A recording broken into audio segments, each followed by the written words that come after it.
Começa agora, Chico Xavier, um homem chamado amor. Apresentação, Sérgio Vilar e André Vilar.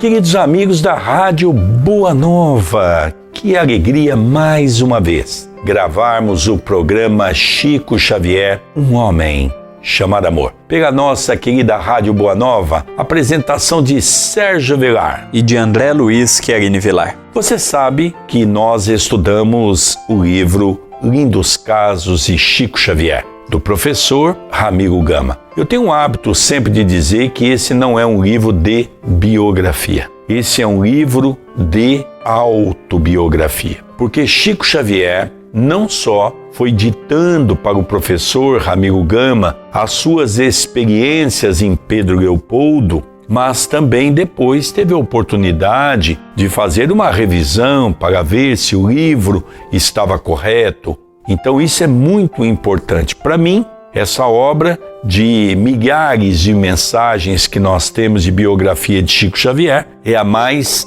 fidedigna. Não é isso mesmo, André Luiz?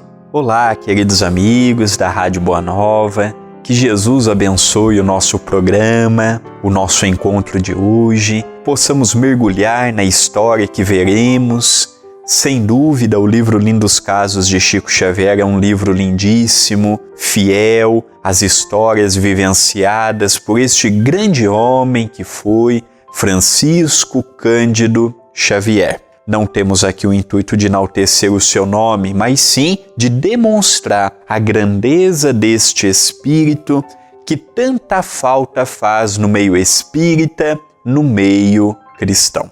O tema de hoje: olhando as pessoas, leio seus nomes. É uma mensagem muito interessante que o professor Ramiro Gama faz para todos nós, não é? E que vale a pena nós analisarmos a mediunidade de Chico Xavier.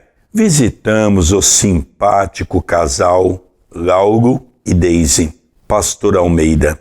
Ambos admiram o Chico com bastante sinceridade.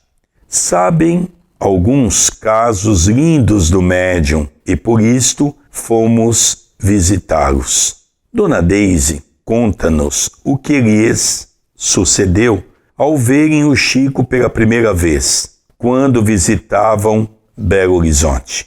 Tínhamos uma vontade imensa de conhecê-lo, mas achamos isto tão impossível que nada tentamos para ir a Pedro Leopoldo. Mas uma noite, às vésperas de regressarmos ao Rio, quando Lauro Pastor acabara sua conferência, finalizando a semana do livro espírita, e que vimos o grande médium sentado junto aos que compunham a mesa da magnânima sessão. Quando tudo terminou, espontaneamente vem ao nosso encontro Chico, numa atitude tão simples e tão fraterna, como se nos conhecesse há muitos anos. Olha para mim e pronuncia meu nome, Dona Deise. Delicadamente, corrijo-lhe a pronúncia, verificando que nada sabe de inglês. E ele, natural e humildemente, justifica-se. É que estou lendo seu nome como ele é escrito. Mais tarde, verificamos que, de fato, olhando as pessoas, lê seus nomes. Essa história que nós vamos ver hoje, que já estamos vendo, é uma história que o nosso querido Sérgio já contou que também teve a oportunidade de passar com o Chico quando foi a primeira vez a Uberaba. E o Chico chamou pelo nome, perguntando pelos seus familiares, perguntando por pessoas que aquela caravana de Itatiba não conhecia. Até o nosso querido Sérgio vai poder, melhor do que eu, dar esse testemunho do que é você estar diante de um homem, o Chico naquela altura com mais de 70 anos de idade. Essa história não, o Chico era mais novo, isso ocorreu em Belo Horizonte, cidade próxima à sua cidade natal, de Pedro Leopoldo. O Chico, a vida toda, teve como característica a humildade. nós podemos nos passar por virtuosos. Existem virtudes que nós podemos aparentar ter e não possuímos, como, por exemplo, a caridade, o amor ao próximo. Agora, não tem como imitar uma falsa humildade. E o Chico, ele sempre teve como marca essa humildade. Então, quando ele pronunciou o nome dela, Daisy, ela disse, olha, a pronúncia não é esta. Mas o Chico disse, mas eu estou lendo do modo que se escreve, porque no Brasil também nós temos aquela mania também de querer pegar nome do estrangeiro e colocar nas crianças, depois a gente não sabe pronunciar, depois a gente não sabe escrever, e quando a pessoa tem esses nomes difíceis, a gente quer corrigir os outros e fica uma coisa ainda complicada. E o Chico diz, mas olha, humildemente, sem brigar, sem alterar a voz, olha, eu li do modo que se escreve. Então nós vemos o Chico, um homem extremamente afável, doce, meigo, que foi ajuntando amigos ao longo de sua vida. Eu queria me basear um pouco, querido rádio ouvinte da Rádio Boa Nova, nesta frase, é que estou lendo o seu nome como ele é escrito. É interessante, nós vamos, ao estudar a vida de Francisco Cândido Xavier, estudar algumas nuances da sua mediunidade, que nós vamos definir como mediunidade anímica. Porque há muitas pessoas que acham que o animismo é um equívoco, que o animismo é algo equivocado. Não. As grandes virtudes que passaram pela Terra, todos eles eram médios anímicos também. Além de serem belos médios servindo os trabalhadores do Cristo de altas esferas no mundo espiritual, também são médios anímicos. Nós vamos aqui tecer 3 tipos de mediunidade que o nosso querido Chico tinha, que era muito interessante para as nossas análises. Primeiro essa, né? O André já citou, eu era um jovem, tinha praticamente 22, 23 anos, quando eu fui a primeira vez à casa de Chico Xavier. E realmente esse fato me marcou muito. O Chico me chamou pelo nome, o Chico perguntou dos meus pais falando pelo nome, o Chico sabia a minha profissão, o Chico sabia a minha condição. E era interessante que foi nesse dia, que foi o primeiro encontro, que nós tivemos aquela conversa com o Chico sobre as palestras, não é? Então o Chico tinha essa mediunidade, e não é só eu, não é só a dona Daisy, são milhares e milhares de pessoas que o Chico, então, chamava pelo nome. Vejam, o Chico tinha um campo na sua mente onde era como se fosse um livro, né? Então, a pessoa chegava perto dele, ele tinha condições de saber o nome da pessoa. Lógico que é uma mediunidade rara, é uma mediunidade magnífica do seu espírito altruísta, do seu espírito evolutivo, né? Uma outra que era muito interessante, que nós também tivemos a oportunidade de estudar profundamente, e no Livro dos Médios trata-se de uma mediunidade rara. O Chico, por exemplo, num determinado momento da sua vida, ele não lia livros.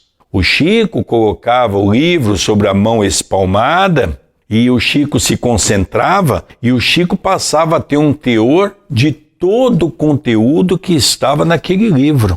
É uma mediunidade que, segundo Kardec, somente espíritos de alta condição espiritual é que possuem.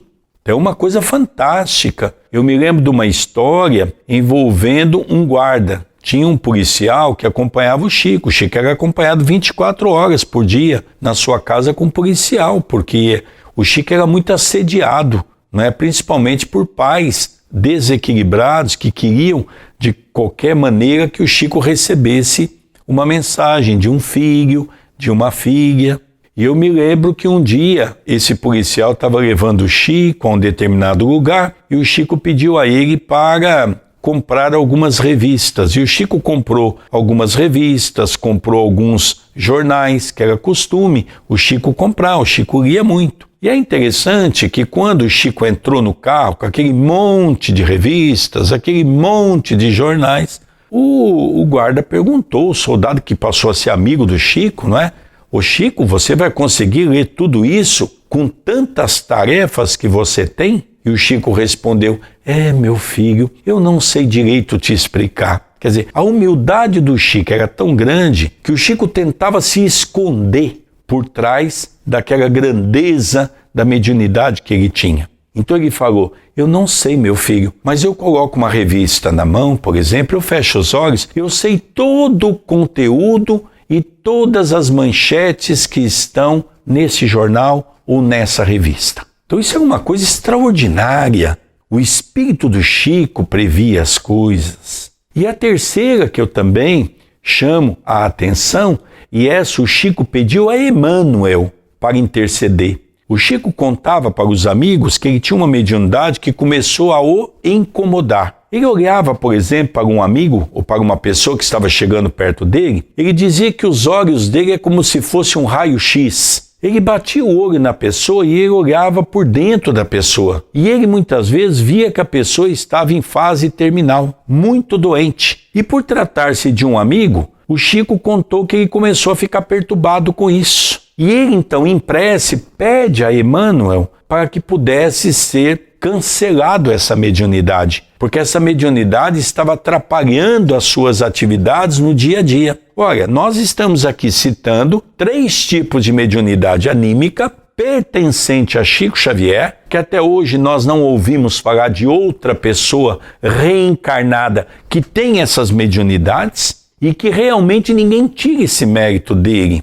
É como o André sempre diz, que às vezes as pessoas podem pensar: eles estão exaltando Chico Xavier. Não, ninguém está exaltando Chico Xavier, mesmo porque Chico não precisa disso. Quem gosta de ser exaltado é político. Político que gosta de ser exaltado porque ganha voto. Chico Xavier não precisa disso. Chico passou humildemente, Francisco Cândido Xavier, e de uma maneira cândida passou pela terra. E tanta saudade nos deixa pelo seu exemplo, pela sua amorosidade à doutrina, pela sua disciplina, pelo seu comprometimento com os amigos espirituais, com Jesus. E hoje nós vemos uma falta desta entrega por Jesus. Hoje nós vemos uma falta deste amor para com o doente, para com o sofredor. Hoje nós percebemos que Chico Xavier deixa uma lacuna imensa. Lógico, é um espírito de uma grandeza muito elevada, mas quem sabe Deus não permite que venham outros companheiros como Emmanuel e outros companheiros mais continuar esta obra, não do tamanho da de Chico, porque cada espírito tem o seu compromisso, tem o seu papel, vai desempenhar as suas funções, mas continuar trazendo essas informações magistrais do plano maior. É interessante, né? Porque dá continuidade ainda à mensagem e diz assim: na sessão do Luiz Gonzaga, porque eles acharam aquilo logicamente estranho, a dona Deise, não é? Que comentou com o Chico: olha, mas não se pronuncia dessa maneira, Chico. E o Chico então humildemente diz: não, é o que eu estou lendo a pronúncia, como se escreve. Né? E o Chico estava corretíssimo. Veja, na sessão do Luiz Gonzaga, ou seja, quando chegou a noite eles foram para o centro, chegam irmãos que passaram anos sem vê-lo. E ele, Chico, lhes pronunciava os nomes, particularizado casos, como aconteceu com o cadete Urizeia, a quem só viu uma vez, decorridos 3 anos. Quando viu entre muitos, citou-lhe o nome, o que surpreendeu e encantou o jovem militar espírita. Agradecidos ao querido casal pela dádiva que nos deu, escrevemos-lhe no alba a saída. Então, antes de colocar aqui o soneto que foi escrito, não é? Nós podemos relembrar, André, veja, não é um nome comum. Às vezes a gente esquece nomes comuns. Chico havia visto esse cadete uma única vez, Uriceia, e nunca mais viu. E de repente, o Chico, depois de 3 anos, como é que vai, Uriceia? Um nome difícil, mas o Chico tinha essa facilidade. Por quê? Mediunidade anímica. Não é que o Chico tinha uma memória, que ele tinha uma memória fantástica, sem sombra de dúvida. Mas a mediunidade anímica conta muito nessa condição. Eu me recordo que agora, quando foi no ano de 2014, nós organizamos o documentário do Chico em Itapira, que hoje já está disponível no YouTube da TV Caminho da Luz. Quem quiser assistir já está disponível. E uma das pessoas que nós fomos conversar foi o jornalista, que é até um dos donos da Rádio Clube de Itapira, o Toy Fonseca. E o Toy não é espírita. E o Toy disse que quando ele foi entrevistar o Chico, ele se impressionou muito, porque ele nunca havia visto o Chico na frente. O Chico nunca tinha visto ele, tá? Tá lá no YouTube da TV, disponível para as pessoas que quiserem ver. E o Chico chama ele pelo nome, pergunta pelas serenatas que eles faziam pelas ruas de Itapira e vai dando detalhes que o Chico não tinha como saber, não foi passado ao Chico. E aí, passado muito tempo, o Toy foi trabalhar numa outra rádio, em São Paulo, tudo, e eles foram fazer um programa em Uberaba, isso decorridos mais de 10 anos que o Chico esteve em Itapira. E quando o Toy vai até a direção do Chico, novamente cumprimentar, o Chico, passado vários anos, pergunta pelo nome dele de novo. Ô Toy, como você está? Como é que está Itapira? Como é que está esse? Como é que está aquele? E isso impressionou muito o Toy, porque o Toy não é espírita. Para um espírita vai dizer assim, uma coisa natural. Agora, para quem não é espírita, isso chama muito a atenção. E sem contar também, André, que nós temos que relembrar que o Chico não era um homem como nós, no sentido de atender poucas pessoas. Vamos relembrar que o Chico, ele atendia milhares de pessoas e milhares de pessoas todos os dias. O Chico tinha todo esse cabedal dessa multidão de pessoas que iam até ele. É interessante, nós tivemos a oportunidade de conhecer o Pássaro Preto, hoje considerado o bairro Parque das Américas. Então, na época, era um bairro de uma pobreza extrema. O Chico conhecia todas aquelas famílias que moravam ali. O Chico dava donativos para todas aquelas famílias.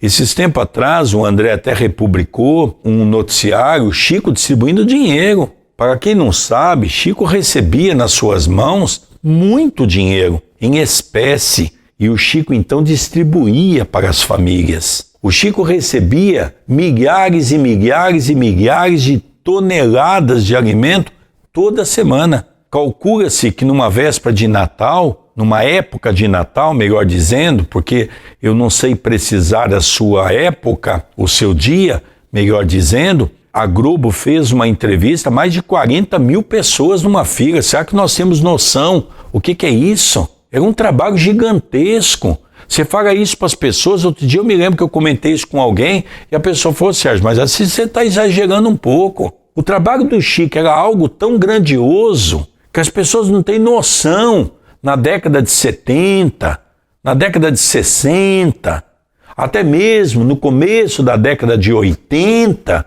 o trabalho que Chico Xavier realizava. Em 1985, quando eu estive em Uberaba, eu tive a oportunidade de daí para frente acompanhar o trabalho do abacateiro. Era algo assustador, começava 2 horas e não tinha hora para terminar. E o Chico sempre com aquela alegria, sentadinho, deixava os companheiros que eram os caravaneiros trabalhar. Quantas vezes nós íamos lá para distribuir pão, distribuir leite, distribuir alimento, porque precisava de todo mundo para ajudar, porque era uma multidão de gente para liberar aquele povo. Entrava-se por um portão, que era o portão de cima, e saía-se pelo portão de baixo.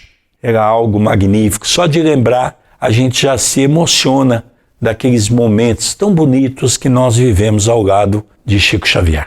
E é isto que falta dentro de uma casa espírita no Brasil. Estamos falando da realidade do Brasil.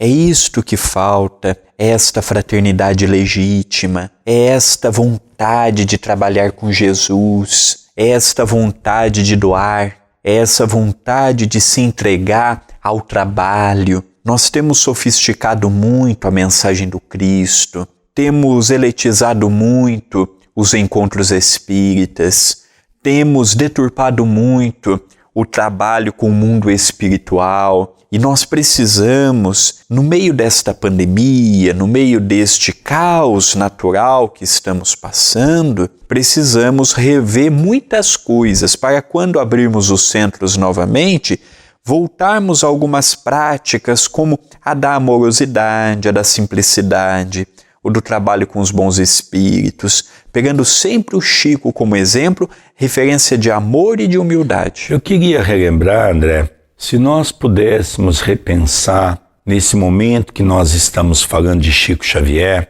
convidando o nosso rádio ouvinte para questionar conosco essa questão, como se comportaria Jesus se ele estivesse encarnado em nosso meio diante da pandemia do Covid? Como é que seriam as atividades do Chico? Porque nós percebemos que é verdade que as sessões públicas foram cortadas porque havia uma necessidade de isolamento. Mas é verdade também que em nenhum momento as leis brasileiras proibiram das instituições trabalharem no quesito da distribuição do alimento. Pelo contrário, em Itapira, a nossa instituição, que fornecia comida toda quinta e todo sábado, tendo em vista o alto número de desemprego, coisa que ocorreu do dia para a noite, nós fomos convidados a aumentar. Tivemos parceria, por exemplo, com o SESI, onde passamos a ter comida o restante dos dias da semana que nós não estávamos fazendo. Nós fazíamos 40 quilos de alimentos no máximo, 30 quilos na quinta e no sábado. Passamos hoje a fazer 150, 160 quilos de alimento. Atendíamos uma média de 100 pessoas, mais ou menos, né? Porque nós contamos no âmbito familiar. Hoje nós estamos aí atendendo 550 pessoas, mais ou menos, porque nós temos essa pesquisa, perguntamos para as pessoas, essa comida que você está levando, quantas pessoas tem em casa? Então, nós sentimos que o movimento espírita não poderia ter fechado jamais as atividades de obra assistencial. Ah, Sérgio, mas olha, lá na nossa casa, o presidente e alguns diretores têm mais de 60, 70 anos e são um grupo de risco. Eu também sou grupo de risco, porque eu tenho todas as doenças inerentes a essa condição. Eu tenho o problema da diabetes, eu tenho o problema da asma, eu tenho o problema de pressão alta, eu tomo remédio para tudo isso. E de 2 vezes por semana eu passei aí todo dia, pelo trabalho do Cristo.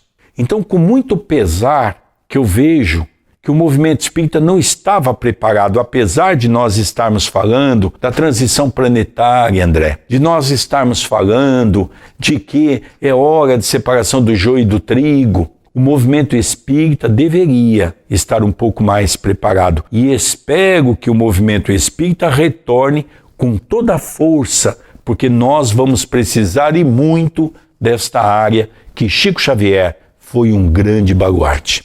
E aqui, André, tem um verso muito interessante que ele diz: com Jesus e por Jesus, entramos na sua casa, sentindo que nos abrasa sua paz interior. Ave, Cristo bendizemos, dizendo de coração, que vivam nesta oração a tarefa do Senhor.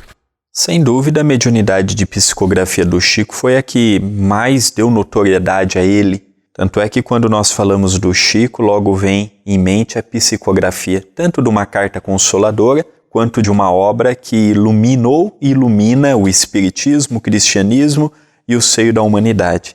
Foi um médium fantástico, foi um ser humano incrível, foi um companheiro para todas as horas.